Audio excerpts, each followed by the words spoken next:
Good morning, Jacobs. Well, good morning. Yeah, well, happy spring. Yeah, it is. The days are longer. The birds are singing. It's going to happen. I can tell. Any month now. Pull out your outlines. On the back of your Sunday paper, you'll find an outline. I invite you to follow along on that. This is the second week of our looking at the real and the ideal in our lives. And, the real idea is these things that just constantly kind of mess us up. They mess up our relationship with God and with one another, and generally just really don't do a lot of good for us because we have such unhealthy understandings of them. Just stop and think for a second. When you think of like the ideal life, do you think of things that are just like unreachable?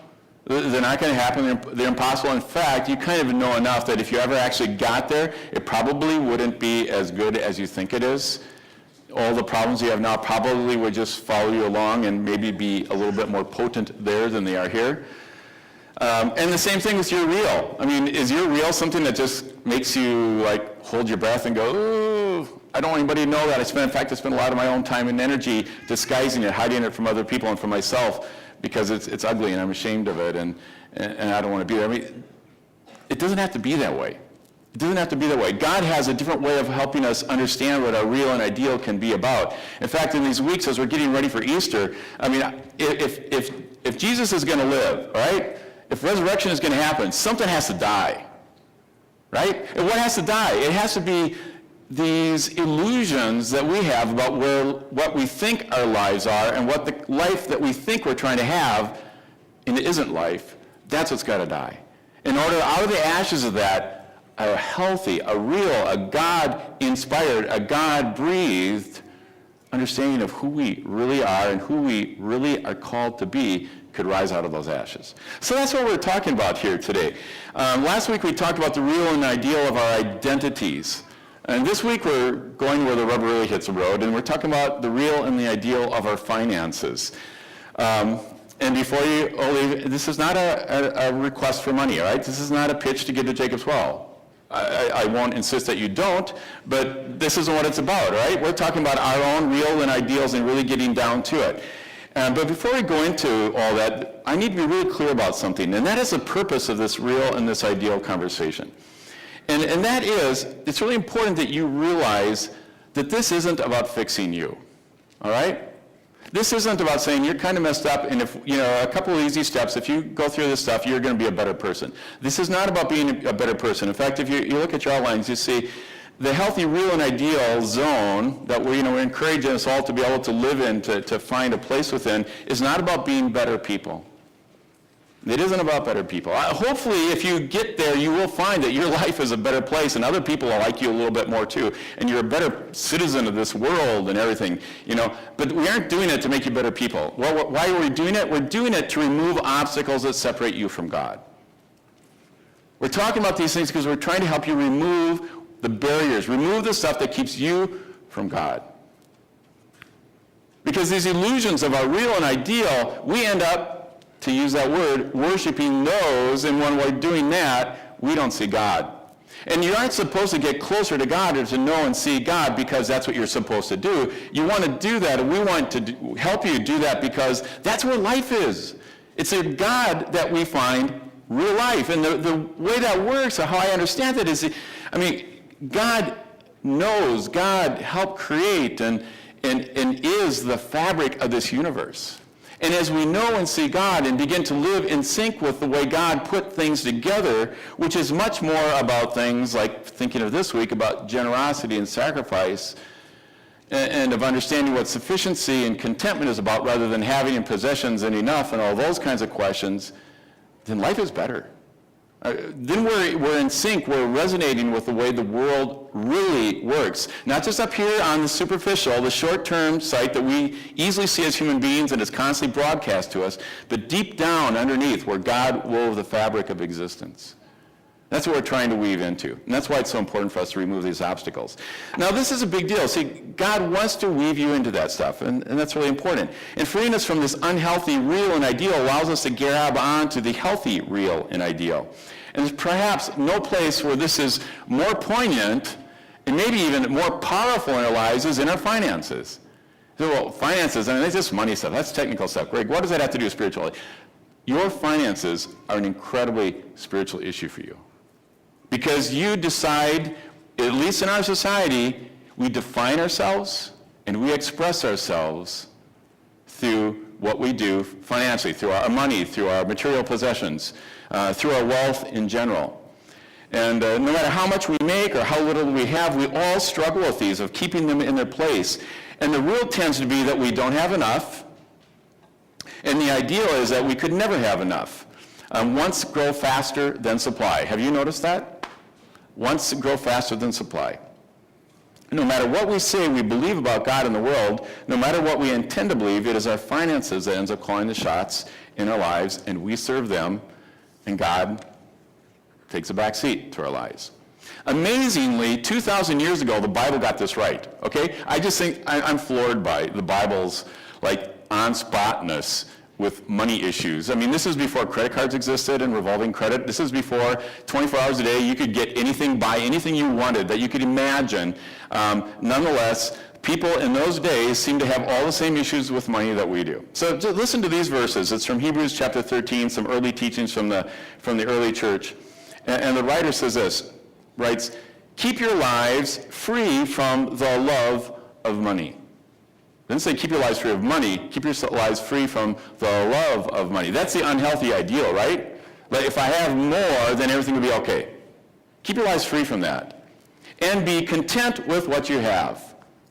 Find peace. Be satisfied. Work from there, okay? For God has said, I will never leave you or forsake you. Oh, how's that linked? Don't love money, be content with what I have, for God says I will never leave you or forsake you. Oh, I mean, God is saying here, you don't need to trust your money to take care of you when you've got me. I mean, now there's a thought for a few of us. Gee, maybe should I have more money in my life to take care of me, or should I have God more a part of my life to take care of me? And how does that work?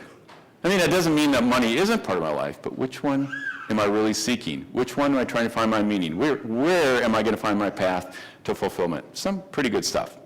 Well, anyway, we're going to tear into this real and ideal of our finances. But as I do this, I want to welcome Grace Duddy to come up here and join me. And as she comes up, I want to read another parable that came from our Jacob's Well community. And by the way, write some of these and send them on in. And if you have questions like what to write them about, just send me an email or a Facebook message and ask. Okay. The kingdom of heaven. The kingdom of heaven is like when a man won the lottery. On his way home, he was thinking about quitting his job and what he would do for the rest of his life when he met a man who had lost his job and was about to lose his house. He looked at all the money he had and paid the man's bills. Then he heard about a friend who had been very sick and was crippled by medical bills, and he paid that man's bills too. This reminded him that he could provide clean water for a lifetime to a person in Africa for just $50. He provided clean water for lots of people. When he got home so he could pay off his own bills, he discovered that he didn't have enough left for them. So he went to work, and he actually had a very good life. Hi, Grace. Hi, Greg. How'd you get here? Anyway, let that just kind of hang out there. This is Grace Duddy, everybody. She's kind of been finding her way in the Jacob's Well community as well. And Grace is a rather unusual young lady. I'll just leave it at that. Her full-time employment is around the whole question of money and works with churches and with individuals about ideas like stewardship and how that all works and how it can work in our lives, and has a kind of a fun blog called theclassyfrugalist.com. It's on the front of your Sunday paper. You'll see on the description of this. So go check that out. And she and I have presented at conferences and things together. In fact, I think we're going to be speaking at a thing in a couple of weeks again. We are. So just kind of, I was going to this topic, and I thought, Grace has got to come up here and talk with us today. So tell me, at in your ripe old age, how is it that you ended up thinking that this was so important and that you wanted to kind of focus your life around this idea of money and people? Absolutely. So I started out at Luther Seminary right after I graduated from college. And I think what gets me so excited about this whole topic is that I experienced it myself. I came out of college not knowing really anything about finances or how I was going to support myself, and I found Stewardship. And I found out that God has good news, not just about my spiritual life, not just about who I am as a person, but also about how I live my life and my finances. So I'm really excited to share that with you guys and talk to you a bit about that and the freedom that I've experienced, not because I in any way have it all together. I'm sure my fiance would love to talk to you about maybe some of the things I don't have together, but because I do think that we can experience this type of real freedom. So I want to begin with your unhealthy real side of your Sunday paper, if you want to get that part out. So when we talk about the unhealthy real, what we're talking about is this feeling that we do not have enough, that we don't have enough to make ends meet, that we're drowning in our own finances. Martin Luther described it this way, that sin is not an action. It's a state of being. It's the heart or the self being curved in on itself, that we're so drowning in terms of our finances that the only thing we can focus on is me. You know, and one of the things about that too, sometimes being in that unhealthy reel and where your finances are out of control and they end up, they're controlling you, they're calling all the shots, isn't just because you're irresponsible with your money. Sometimes it's actually because you don't have enough money. You really don't have enough to meet basic needs for yourself. And I know that's true within our own community, which is maybe a reason why we kind of need to realize that there's some people on the other side of the spectrum that are, I think we're kind of called to be community and help each other out on some of these things. So if you go all the way to the other side, the other unhealthy is this unhealthy ideal around finances. And I talked about it a little bit already, but the unifying word between these unhealthy, real and ideal, I've got to get them right for your direction, for real and ideal, is this word enough. It dominates the unhealthy aspect of our finances. And then on the unhealthy real, it's I don't have enough. On the unhealthy ideal is I could never have enough. That idea I talked about, that our wants expand faster than our supply, no matter whatever it has. The president of Nigeria, good luck, Jonathan. That's his name. The president of Nigeria, now I can't pass judgment, but there's been a lot of news reports about him that, he's being investigated now for taking $20 billion out of Nigeria's oil assets in the last 3 years. And he's still working really hard to rid any opposition of his government so that he can stay in power and have another term. $20 billion. Can't he go buy a planet and move there and be safe and have a life with 20, what do you want with 30 billion? I don't know. I too would like to try to find out. But, but that's what happens. That's what you get in this unhealthy ideal, and there is never enough at all. In our lives, they turn into train wrecks. We walk all over people. We have unhealthy relationships with just about everything when we're in this unhealthy ideal of more, this insatiable. And another aspect of it that we find then when you get there, and that's what makes all this a train wreck, is that it's very self-indulgent. It tends to be about us. If you look down on your Sunday paper a little further, you'll see one of the fill-ins that says, the issue with money is never about amount. It's never about amount. It's about your relationship with your money. And that's what we discover in the unhealthy real and unideal, that we always think it's about the amount. Now, the word never is a little bit strong there. We do need money. God is glad we have money. God wants us to enjoy our wealth. God wants us to be able to take care of ourselves and our families with money. And there's a reason why all of us do need some. But the full answers of it are never at that place. It's not about the amount. It is about the relationships. I think we have this myth that we live into, that the more money we have, the more happiness we can get. And I was reading an article a couple years back from the New York Times talking about how much money you need to be happy. And I guess there was some research done to say that there's a certain level that will bring you happiness. And I think it was around $70,000 for a family. And as you went up to that point, you would get more and more happy with that amount of money that you had. And then from about there on, it just kind of stagnated, which is really interesting. And it's not necessarily that when I went from 25 to 50,000, my happiness doubled. In fact, it just increased just a little bit and just a little bit until I got about to that level. So we need to stop living into this myth that more and more money is going to give us more and more happiness, because likely it will give us more and more wants along with it. So looking at the healthy real is characterized by rather than having enough, by seeking sufficiency. And so in preparation for this, I looked up the word sufficiency in the Merriam-Webster dictionary, and they talk about sufficiency as the ability to meet the needs of yourself and your family, as well as the needs of others. And they put it this way in an example. Sufficiency of portions at a restaurant is such that you will leave the restaurant feeling full, but without doggy bags along with it. And you didn't necessarily clean your plate.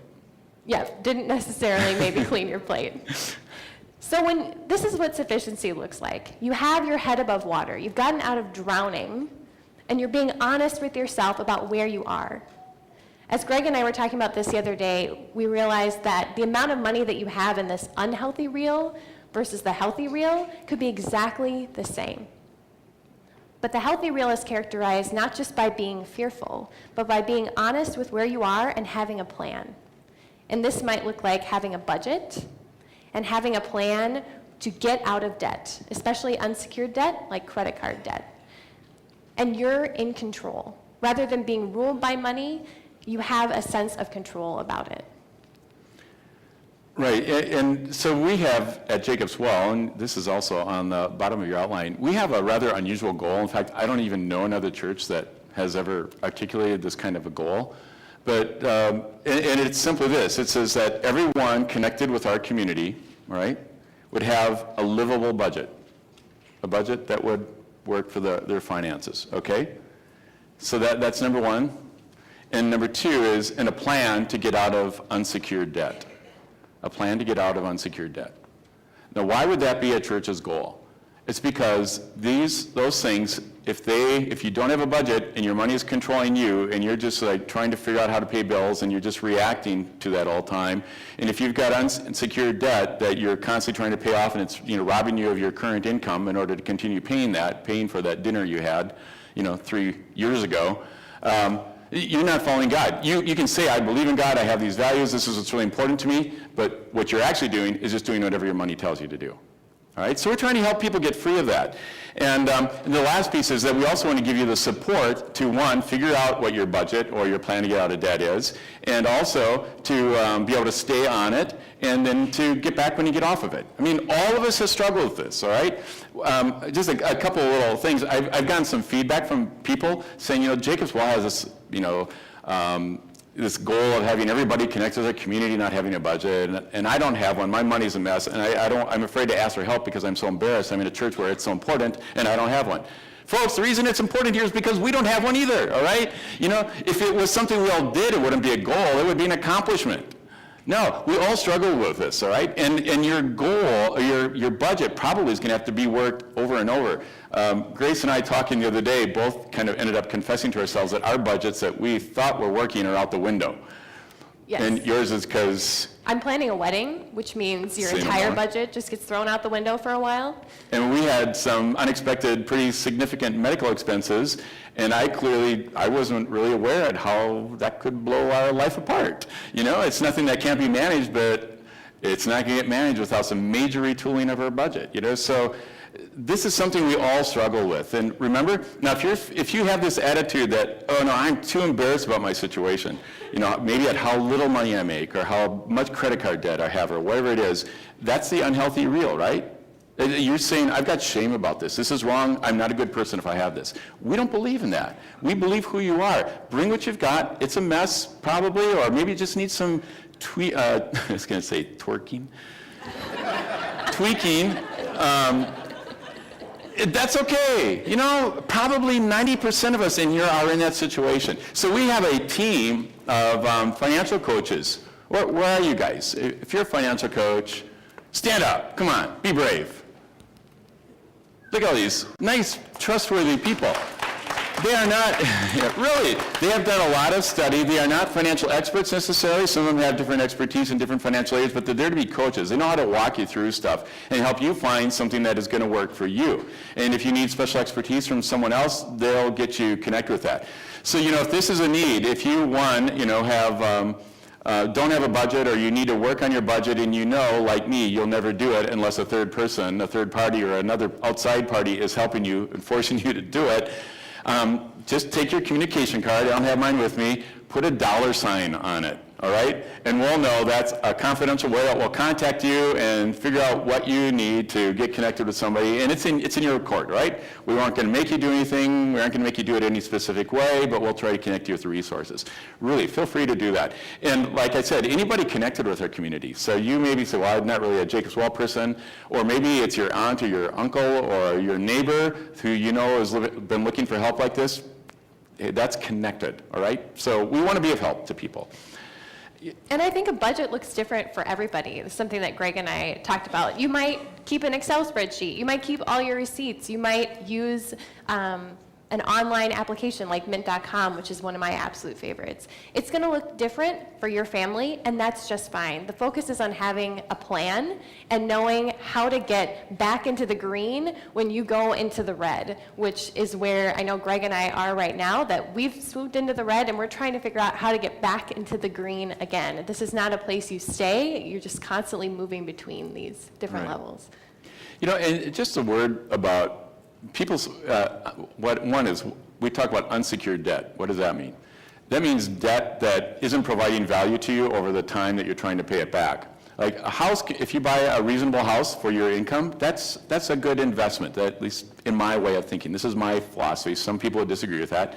But because that house continues to provide value, so it makes sense to continue paying for that. Same thing with a well-chosen car. It's going to, you know, don't be paying for it like long after you've had to junk it or something like that, but you know, paying for it. Same with an education. A well-chosen education not only provides you with a promise of, you know, maybe more income, but maybe with meaning in your life. You're actually doing something that you believe in that has integrity. That's of value to you for the rest of your life. So it makes sense that you would, you know, take on some loan to pay for some education. Like I said, going out to eat and having a couple of beers and stuff like that and finding out that you couldn't pay for it, and 2 years later you're still paying the interest and the principal on that, that was dumb. All right? And it happens to all of us, all right? No shame about it, but that's what we're trying to differentiate. So if you have that kind of unsecured loan, it tends to be on credit cards in our society.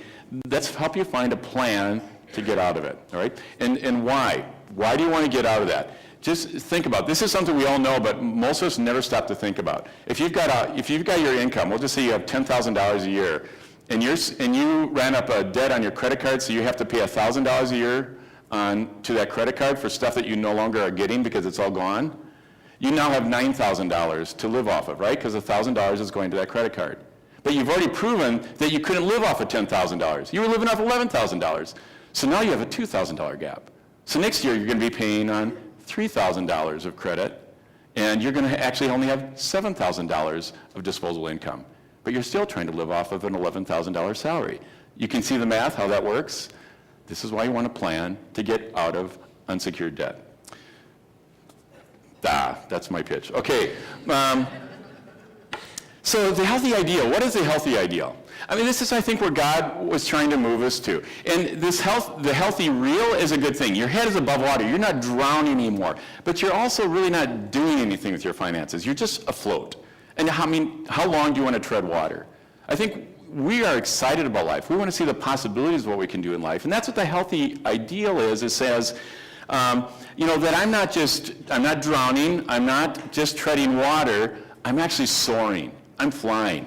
And I'm using the control. I'm using the control that I have over my money to express my life. And in fact, in a lot of ways, you could say God is in control of my money because I'm spending my money in ways that express what the deepest parts of my life are about. In fact, and this is on your outline, I would say living out of sufficiency, and that's what we're doing when we get into this area, is we're living out sufficiency, is that every dollar that is earned, every dollar that is shared, saved, or spent reflects values. And that is an ideal. I don't know if any of us will ever get there.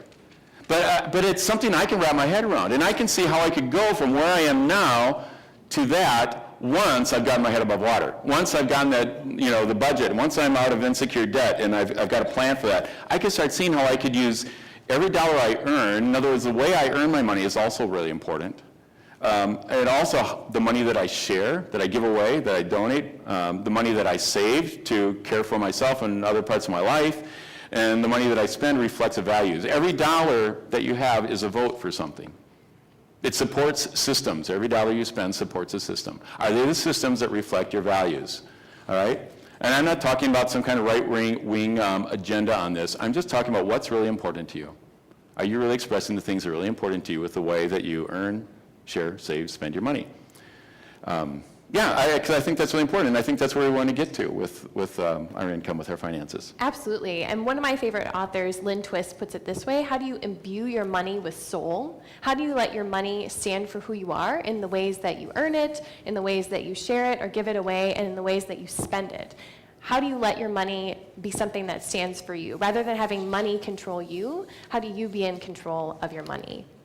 So looking at that kind of gray bar along the bottom, we thought that it might be helpful to just think about the emotions that go along with these different areas on the scale.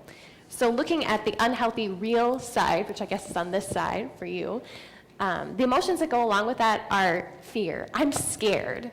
Or also, I'm in denial. Could be another piece of that as well. And then going into that middle green part, you feel contentment, you feel peace. It goes along really well with the verse that Greg talked about at the beginning, the Hebrews verse, that you feel that kind of contentment, that peace, the tranquility. You may not have it all together, but you're moving somewhere.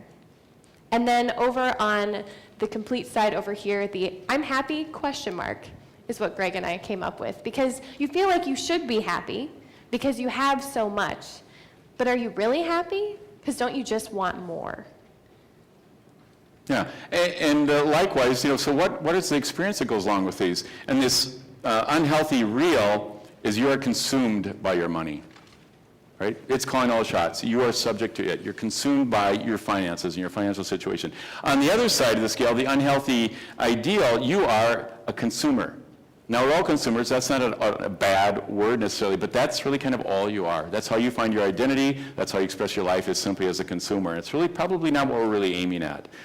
If you come back to the healthy real, on this side, got to get that straight. The healthy real is, this is where stewardship begins.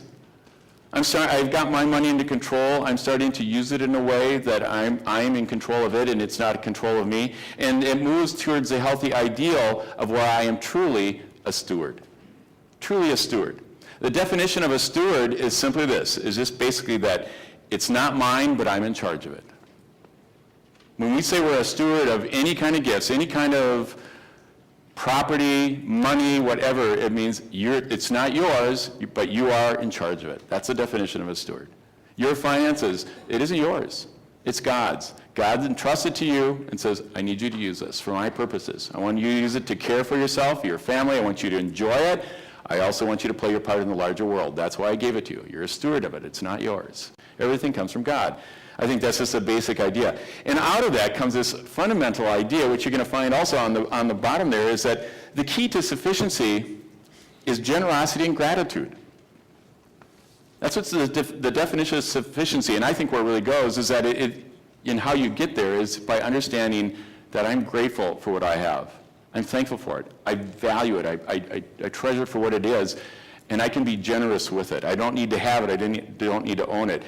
And then the line that goes along with it is that don't wait to share your financial resources with others. I think the word with is missing there. With others until you have enough for yourself.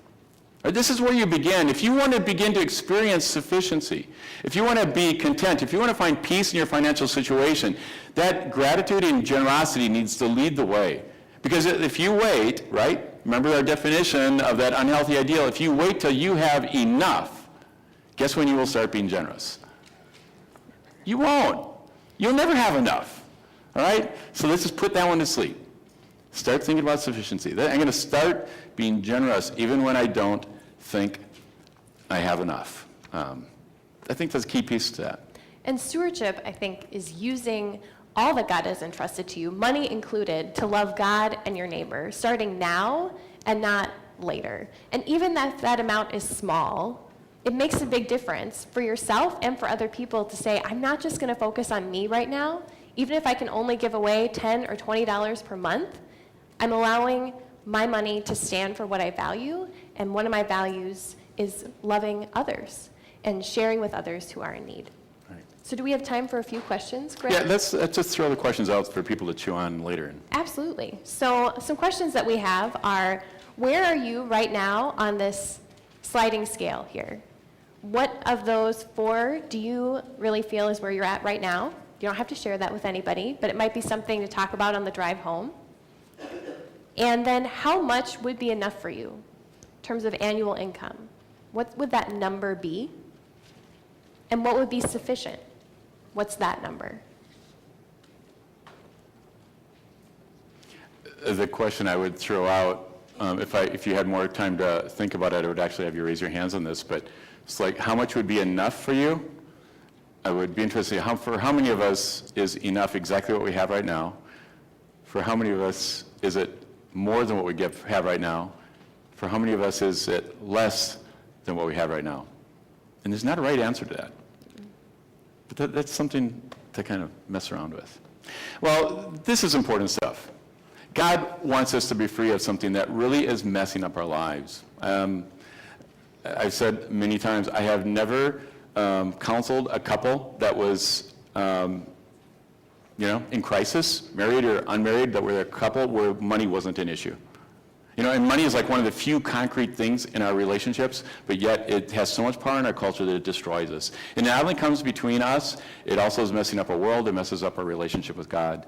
God didn't come and be real in our world in the form of Jesus and give his life for us in order for us to fall and be imprisoned by something else. God wants us to be free of this as well. And so during this series, we've been having communion every week. And I think Jesus said, I'm speaking for God, Jesus is saying, and I want to be real. I want to be real, I want to be tangible, and I want to be with you. And these are things that we need to do together. So come around my table and find my body, which is broken for you, and it's given. Share this with each other and know how I am present in you in real and life-transforming ways. And also, drink from this cup, all right? This cup, this wine symbolizes my life that has been poured out for you to remove anything that could ever separate you from yourselves, from one another, from the world, or from me. So he invites us to come and to continue to share this meal. So I invite you to come. Everyone is welcome. If you are seeking God's presence in your life in any way, shape, or form, or trying to figure out what that's about, come to this table. There are 5 tables spread around here. Come and